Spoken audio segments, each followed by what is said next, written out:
Bienvenue dans cette nouvelle vidéo consacrée une nouvelle fois au logiciel iSpring et dans lequel je vais vous expliquer, vous montrer et vous démontrer comment mettre en place un livre très rapidement. Alors, vous allez avoir comme résultat ceci. Alors, j'ai sorti déjà un modèle ici, modèle qui pourrait donc être diffusé sur une plateforme, sur un LMS, puisque il est dans son player. Donc là, j'ai effectué une publication comme un module tout à fait traditionnel. Et voilà ce que vous obtenez, ce que vous pouvez obtenir, en tout cas moi ce que j'ai obtenu à la fin, et vous allez voir en quelques minutes. Alors j'ai la première page qui correspondrait à la page de mon livre. Alors ici, je présente la société eLearning Touch, qui est la société qui traduit officiellement aux sociétés traductrices du logiciel iSpring, puisque c'est un logiciel américain au départ. À l'intérieur, j'y ai ajouté des documents de leur plaquette de présentation. Et vous voyez que j'ai des onglets droit et gauche qui me permettent de naviguer à l'intérieur de mon livre très facilement. J'ai la possibilité également, bien sûr, de mettre en évidence la totalité des pages dès le début. Et puis aussi, pour ceux qui seraient sur une tablette, j'ai la possibilité de naviguer à l'intérieur, de lire, de feuilleter mes pages comme si j'étais dans un vrai livre. Sensation qu'on retrouve d'ailleurs notamment sur les iPads quand vous lisez un fichier EPUB. Alors voilà comment obtenir ceci. L'intérêt, c'est de pouvoir suivre la progression et surtout de connaître le temps qu'ont passé vos apprenants à la lecture de ces ressources. Vous mettez des ressources à leur disposition. Il est quand même intéressant qu'ils aillent le voir et tout au moins que vous puissiez les influencer à aller voir un peu plus la lecture.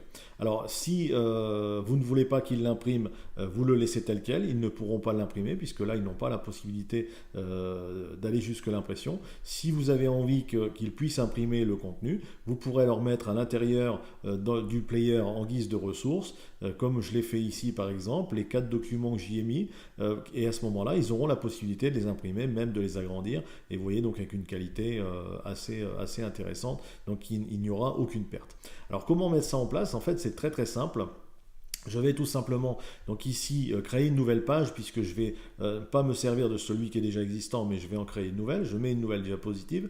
Sur cette nouvelle diapositive, je vais ici, dans l'onglet Interaction, sélectionner tout simplement la création du livre.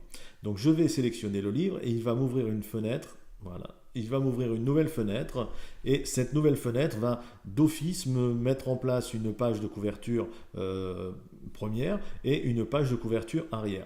Alors première chose que je vais faire, moi je vais modifier cette page de couverture. Je vais donc aller dans l'onglet conception qui est ici et dans cet onglet conception j'ai un bandeau et ce bandeau va me proposer des pages similaires ou tout au moins ayant une concordance entre la page de couverture et la page de couverture arrière. Alors moi j'avais choisi celle-ci, donc la page de couverture je choisis celle-ci et maintenant je vais faire la même chose tout de suite immédiatement pour la page arrière. Je vais choisir celle-ci et là j'ai effectivement une correspondance entre les deux et j'obtiens d'emblée un ensemble qui est cohérent. Alors j'ai ici déjà mes 2 premières pages qui vont me permettre d'amener mes documents à l'intérieur. Alors nous verrons ensuite que là par contre le seul problème pour vous ça sera si vous voulez apporter un PDF à l'intérieur pour en faire un livre, vous devrez d'abord le transformer au format image. Vous ne pourrez pas importer de fichiers PDF brut. Il faudra que toutes vos pages soient transformées au format image, JPEG ou PNG par exemple. Pour mon cas, je les avais transformées en PNG. Après, une fois que ça c'est fait, vous allez voir que ça va très vite. Alors j'ai ici des règles. Ces règles, je ne vais pas les laisser en place. Nous verrons après pourquoi. Je vais donc commencer à mettre en place ici mon texte et je vais dans Livre.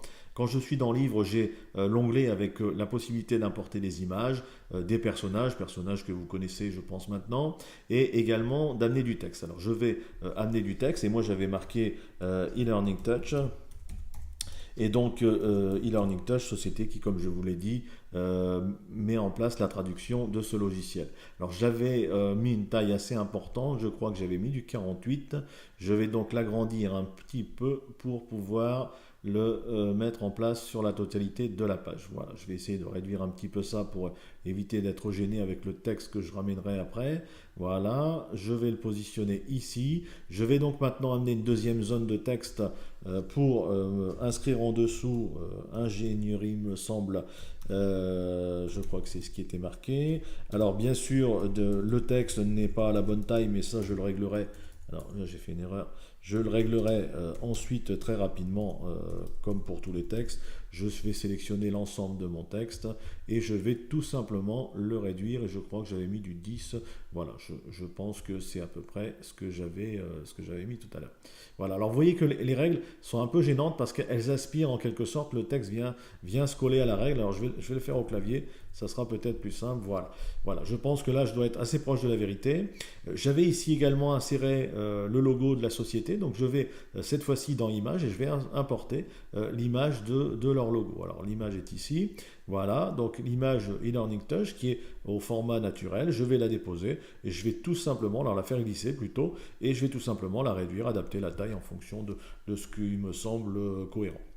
Je vais maintenant passer à la page arrière, je vais récupérer le texte ici, puisque, alors, petit détail, vous ne pouvez pas faire un copier-coller d'une zone de texte.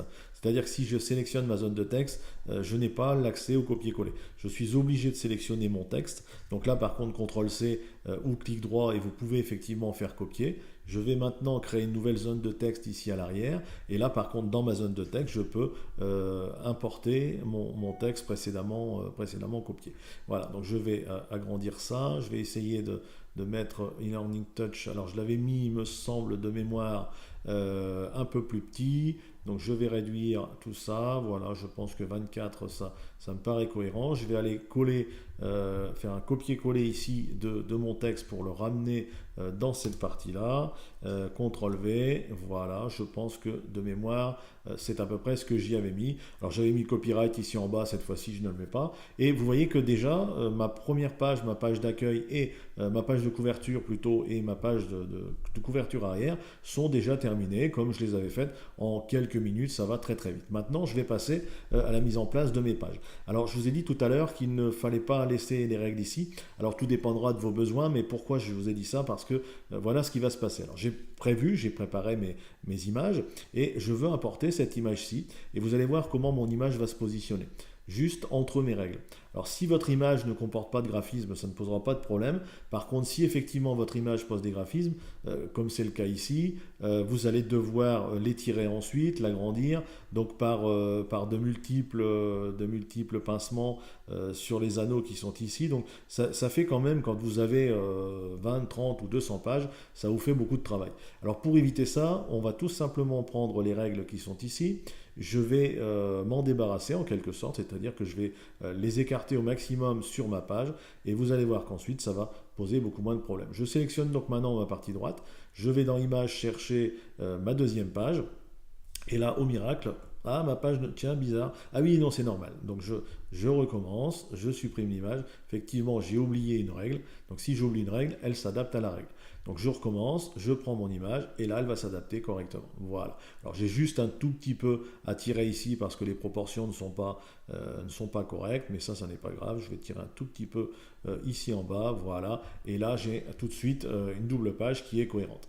Je vais maintenant, puisque moi j'avais prévu une deuxième double page, je vais faire un clic droit ici. Je crée une nouvelle page, donc là une nouvelle double page systématiquement. Mes règles n'ont pas bougé. Je vais toujours chercher mes images et j'amène ma première image. Sauf que là, en fait, j'ai positionné un texte, un document ici, qui lui devrait être sur la page de droite et non sur la page de gauche.